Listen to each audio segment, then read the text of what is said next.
spiritual joy is one that comes through a higher perspective, a form of acceptance and letting go, and a paradoxical relationship to one's life, where joy is present even in the midst of sorrow. And therefore it is a sacrifice in that despite our likes and dislikes, our ego desires, etc., our hopes and dreams being shattered, one can be in joy because one is tuned in to the great essence of reality, to that link with the divine that transcends whatever struggles we are going through. So it is a crucifixion of what we think brings happiness, what satisfies our lower selves, because we are conscious of the vaster picture, the vaster purpose of existence. It is the kind of joy that most people cannot know because they base their joy on self-satisfaction, on having one's needs met. When it comes to be sure that finding bliss, finding delight in what has been given and what has been achieved is not the realm of pride. It is in fact the opposite.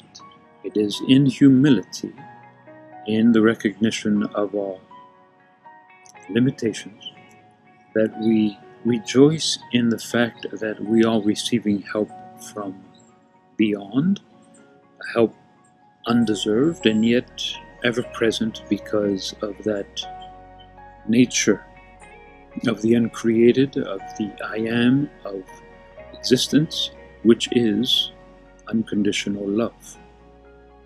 And so the least we can do is to let the gratitude come forth. And with gratitude, with thanksgiving, comes joy.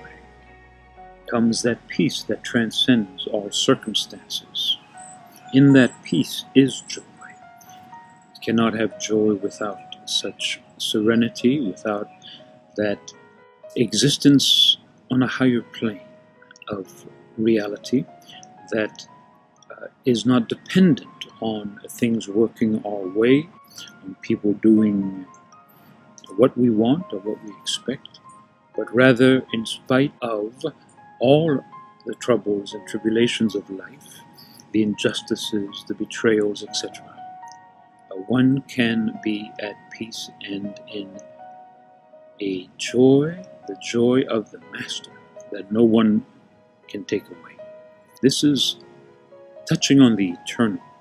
This is part of that spiritual living, that spiritual reality that is beyond the hardships of this material world, even beyond our very mortality. Never let anything get in the way of being in joy when you have received that gift of grace that comes to those who yearn for it, who seek it, who recognize it as the only worthy treasure, the one thing needful, the pearl of great price.